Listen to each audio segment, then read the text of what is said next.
Good morning guys, myself Anamika Mishra. Welcome to Prayag ITI।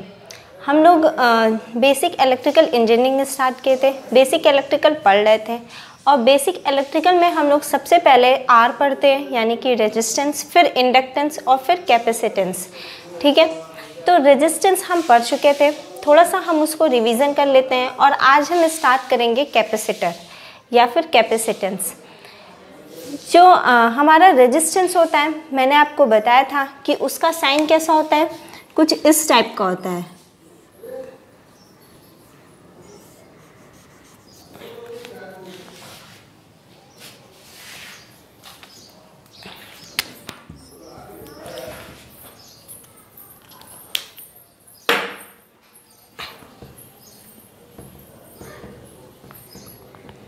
जो resistance होता है उसका साइन कैसा होता है, ऐसा होता है। इसकी यूनिट क्या होती है, ओम होती है। ठीक है, यूनिट क्या होती है, ओम होती है। अगर हम इंडक्टेंस की बात करेंगे तो ऐसा होता है और इसकी यूनिट क्या होती है, ये होती है। अगर कैपेसिटर की हम बात करेंगे तो कैपेसिटर हम ऐसे लगाते हैं और इसकी यूनिट क्या होती है, माइक्रोफैरेड होती है।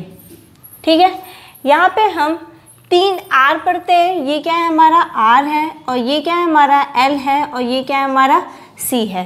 यानी ये रेजिस्टेंस है, इंडक्टेंस और कैपेसिटेंस, ये 3 चीज़ हम लोग पढ़ते हैं। तो सबसे पहले हम लोग रेजिस्टेंस देख रहे थे। रेजिस्टेंस में हम लोग देखे थे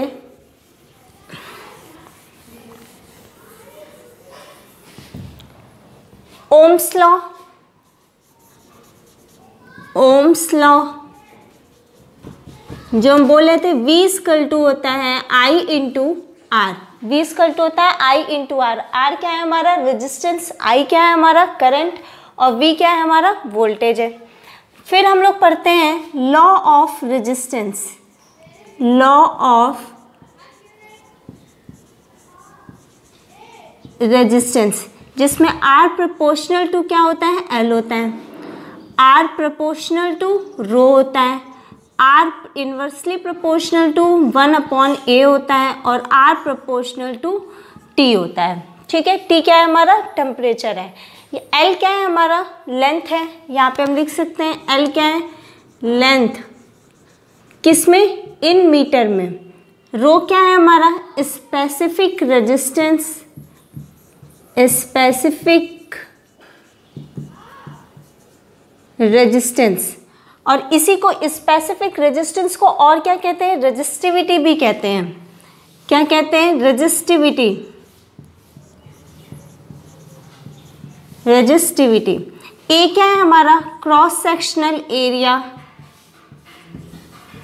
क्रॉस सेक्शनल एरिया, और टी क्या है, हमारा टेम्परेचर, टेम्परेचर। ठीक है, तो टोटल फॉर्मूला यहाँ से क्या निकल के आता है, R इज इक्वल टू या R proportional to rho L upon में A। तो R को हम किस में लेते हैं, ओम में लेते हैं। रो को हम किस में लेते हैं, ओम मीटर में लेते हैं। L को किस में लेते हैं, मीटर में लेते हैं, और A को लेते हैं मीटर स्क्वायर में। ठीक है, यूनिट सारी याद रखिएगा।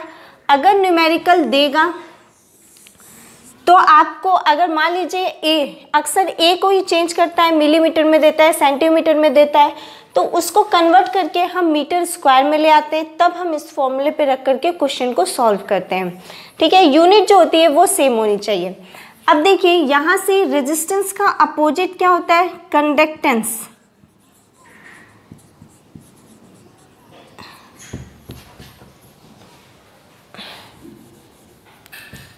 रेजिस्टेंस का अपोजिट क्या होता है, कंडक्टेंस,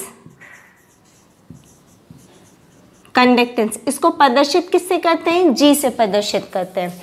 ठीक है, तो G इज इक्वल टू होता है 1/R। तो R की यूनिट क्या है, हमारा ओम है, और जब ये ऊपर जाएगा तो इसकी G की यानी कंडक्टेंस की यूनिट हम क्या लिख सकते हैं, मोह। इसको क्या कहते हैं, मोह, MHO, मोह, और या फिर सीमेन, सीमेन। ठीक है, कंडक्टेंस की यूनिट क्या हो गई, मोह हो गई, और या फिर सीमेन हो गई। उसके बाद है हमारा रो मतलब कि रेजिस्टिविटी, इसको हम लोग क्या कहते हैं, रेजिस्टिविटी। किससे प्रदर्शित करते हैं, रो से। इसका अपोजिट क्या हो गया हमारा, कंडक्टिविटी। कंडक्टिविटी इसको किससे प्रदर्शित करते हैं, लैम्डा से। यानी हम कह सकते हैं लैम्डा इज इक्वल टू 1 में रो। तो रो की यूनिट क्या हुई, ओम मीटर, और जब ये ऊपर जाएगा तो इसकी यूनिट क्या हो जाएगी, ओम मीटर इनवर्स। ऊपर जाएगा तो क्या हो जाएगा, इनवर्स हो जाएगा, यानी कि ओम मीटर इनवर्स किसकी यूनिट हो गई, कंडक्टिविटी की यूनिट हो गई। ठीक है, ये सारी चीज़ें आपसे पूछी जाती है। उसके बाद हम लोग देखे थे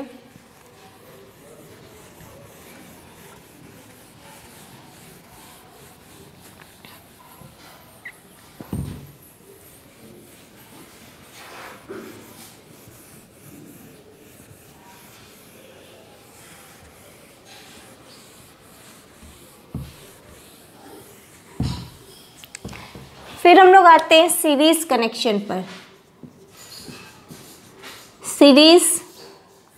सीरीज में RT यानी कि total resistance RT is equal to होता है R1 plus R2 plus R3 dash dash dash RN।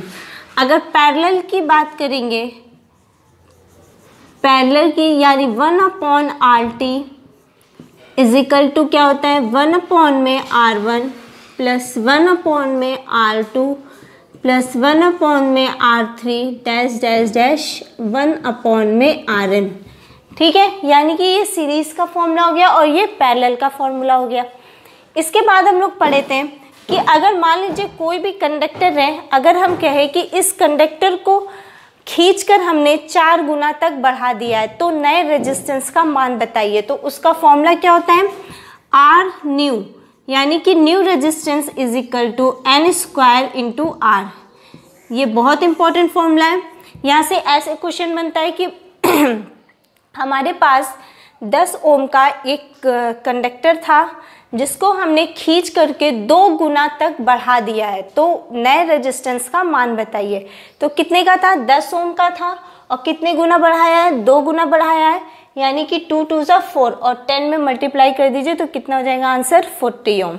ठीक है, N स्क्वायर इंटू R।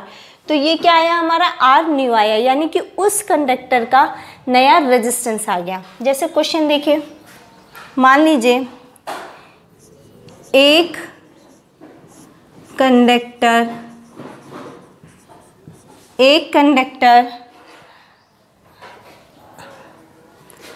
जिसका प्रतिरोध 4 ओम है तथा उसे खींचकर 2 गुना तक बढ़ा दिया गया, 2 गुना तक बढ़ा दिया गया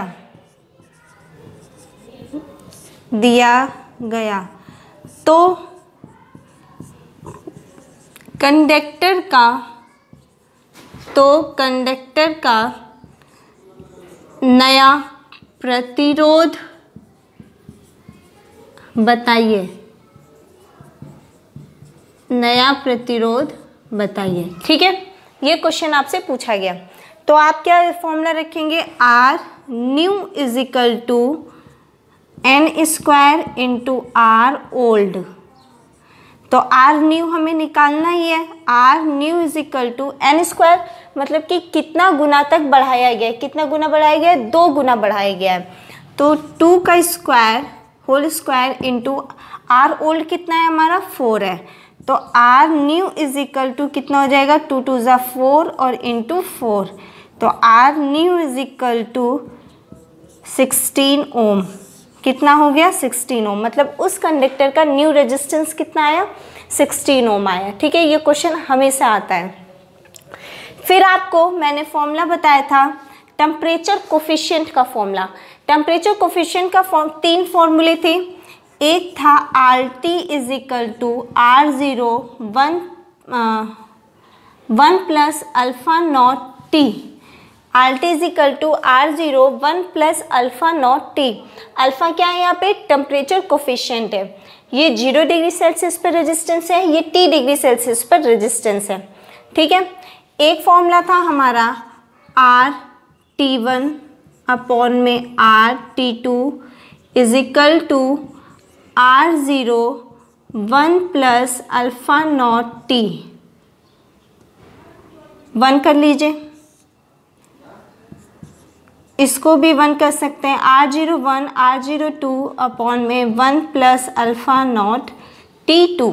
ठीक है, जब किसी दो कंडक्टर के रेजिस्टेंस को कंपेयर करके अगर बात करेंगे तो हम इस फॉर्मूले का यूज़ करेंगे। ये सारी चीज़ें हम पढ़ चुके थे, बस एक बार रिवीजन कर रहे थे।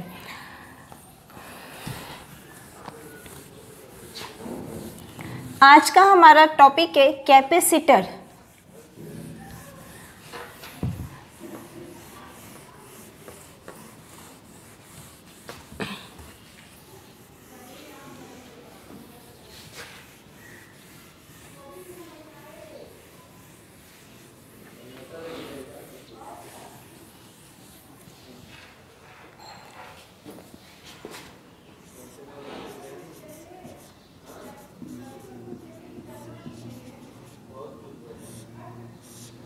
कैपेसिटर, कैपेसिटर को हम हिंदी में क्या कहते हैं?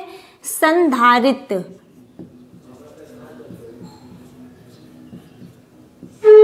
ये देखिए, इलेक्ट्रिकल इंजीनियरिंग का ये एक बहुत ही अच्छा पार्ट है। क्यों? क्योंकि सिर्फ एक कैपेसिटर है जो चार्ज को स्टोर करने का क्वालिटी होती है, मतलब वो चार्ज को स्टोर कर लेता है, किसके फॉर्म में? एनर्जी के फॉर्म में, और उसे फिर डिसिपिएट कराता है। ठीक है, तो कैपेसिटर, अगर हम रेजिस्टेंस की बात करेंगे तो उसमें लॉसेज होगा और इंडक्टर में भी लॉसेज, लेकिन कैपेसिटर स्टोरिंग करने का कार्य करता है, किसको? चार्ज को, और किसके फॉर्म में? एनर्जी के फॉर्म में। कई टाइप के कैपेसिटर होते हैं, जैसे हमारा पेपर टाइप हो गया, माइका टाइप हो गया, इलेक्ट्रोलिटिक टाइप कैपेसिटर हो गया।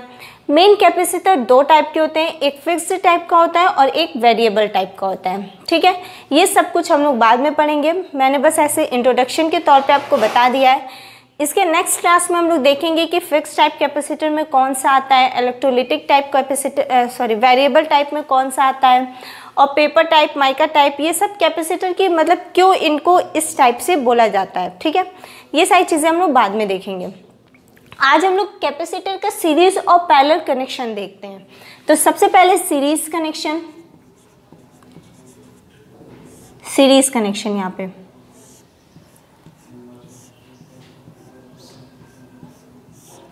ये मान लीजिए 4 माइक्रोफैरेड का है, ये भी 4 माइक्रोफैरेड का है और ये भी 4 माइक्रोफैरेड का है। ठीक है, ये हमारा A है और ये हमारा B है। हमें टोटल क्या निकालना है? टोटल कैपेसिटर की वैल्यू निकालनी है। फिर यहाँ पे मान लीजिए ये पैरेलल का बना हुआ है,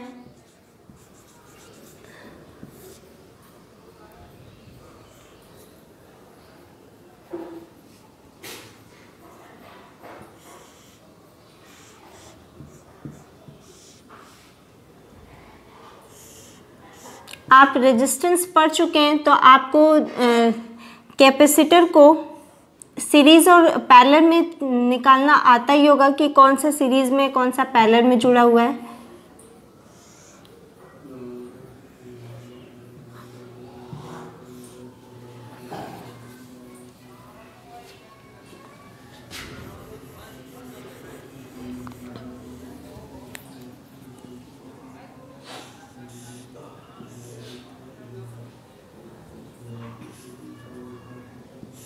देखिए ये है ना आपका, ठीक है, ये पॉइंट हो गया हमारा A और ये पॉइंट हो गया हमारा B। ये हो गया 4 माइक्रोफैरेड का, ये भी हो गया 4 माइक्रोफैरेड का, 4 माइक्रोफैरेड का, और ये हो गया हमारा 2 माइक्रोफैरेड का। ठीक है, देखिए ये आपको रेजिस्टेंस पढ़ चुके हैं तो आपको ये क्लियर है कि कौन सा सीरीज में और कौन सा पैरेलल में। जहाँ जहाँ पे करंट डिवाइड हो जाएगी वो पैरेलल में हो जाएगा, और जो जहाँ पे करंट इक्वल रहेगी वो हमारा सीरीज में होगा। तो ये हमारा सीरीज में और ये पैरेलल में। तो सीरीज का फॉर्मूला यहाँ पे रेजिस्टेंस का जस्ट अपोजिट होता है। जैसे यहाँ पे होता है टोटल, अगर हम यहाँ पे टोटल की बात करेंगे तो 1 upon total capacitor is equal to 1 upon में C1 प्लस 1 अपॉन में C2 प्लस 1 अपॉन में C3। क्या हो गया? 1 अपॉन में C1 प्लस 1 अपॉन में C2 प्लस 1 अपॉन में C3। और अगर हम यहाँ पे बात करेंगे तो ये हो जाएगा CT is equal to C1 plus C2 plus में C3। CT is equal to क्या हो जाएगा हमारा? C1 plus C2 plus C3। तो दोनों ये अलग अलग है।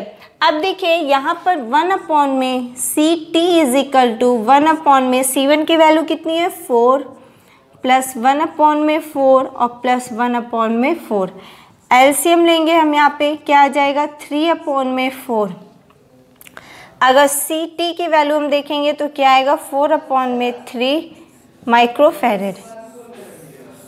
क्या हो जाएगा? 4 अपॉन में 3 माइक्रोफैरेड। अगर हम यहाँ पे बात करेंगे तो CT is equal to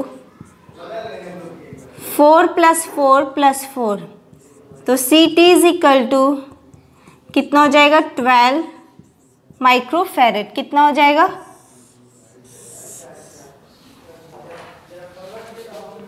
12 microfarad हो जाएगा। और यहाँ पे कितना हो जाएगा? 4 अपॉन में 3 माइक्रोफैरेड। ये तो अलग अलग हो गया सीरीज पैरेलल। अब हम एक ही में सीरीज पैरेलल दोनों देखेंगे।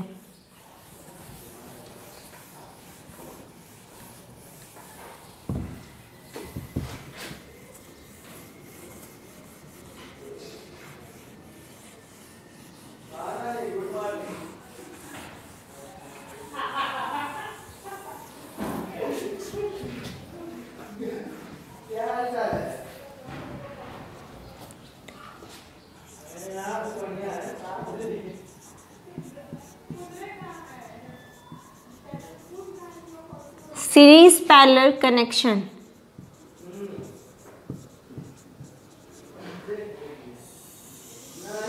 ठीक है, देखिए इसको कैसे सॉल्व करेंगे। मान लीजिए ये हमारे पास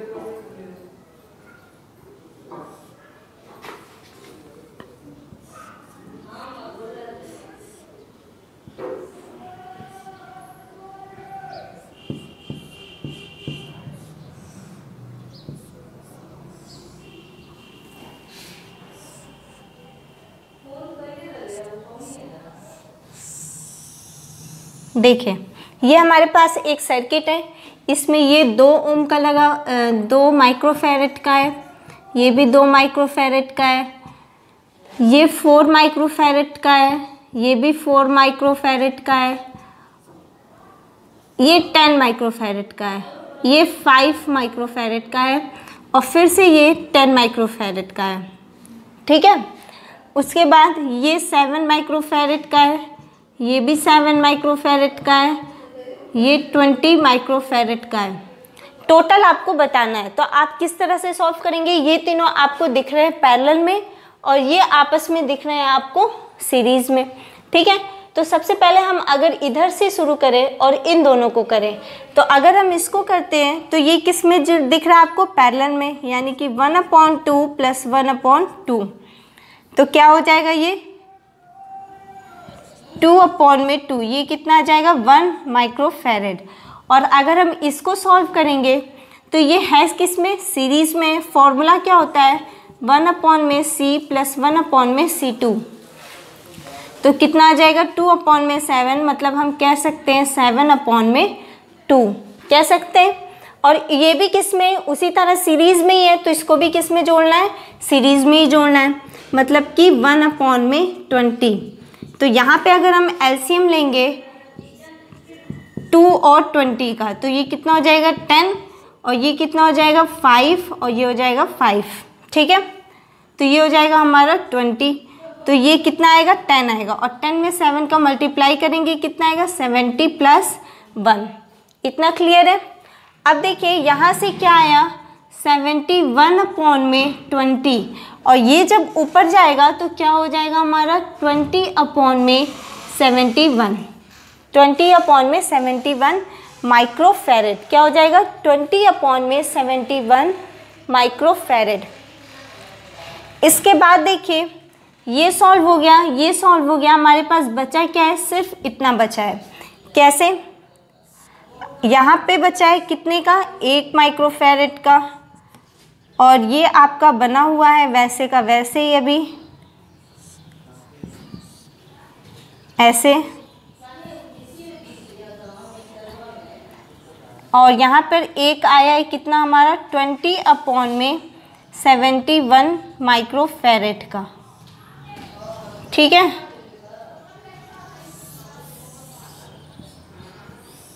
ऐसे सही है। उसके बाद देखिए ये कितने का था 10 का, ये 5 का, ये 10 का, ये आपस में किस में दिख रहे हैं, पैरेलल में दिख रहे हैं। तीनों को हम ऐड कर दे रहे हैं, यानी 10 + 10 + 5, ये कितना हो जाएगा 25 माइक्रोफैरेड। तो ये तीनों अगर रफ कर दें हम तो हमारे पास कितना बचेगा, ये 25 माइक्रोफैरेड का बचेगा। ठीक है, अब तीनों किस में दिख रहे हैं, आपस में सीरीज में दिख रहे हैं, तो सीरीज में सॉल्व कर लीजिए। 1/CT = 1 + 1/25 और प्लस 1/1 में क्या लिखेंगे 1/20/71, तो ये ऊपर चला जाएगा, और जब ऊपर जाएगा तो हम क्या लिखेंगे यहाँ पे 71/20। सही है, इतना क्लियर है। तो यहाँ पे कितना हो गया हमारा 71/20। एलसीएम ले लीजिए 25 और 20 का,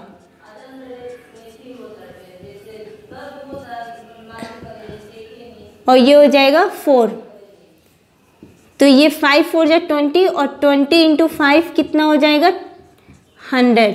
ठीक है, तो एलसीएम कितना आ गया हमारा 100, और यहाँ पे कितना आएगा 100, और 25 को 100 से डिवाइड करेंगे तो कितना आएगा, कितनी बार 100 आएगा +4, और यहाँ पे कितना आएगा 5, और 5 का 71 में मल्टीप्लाई कर देंगे यानी 355।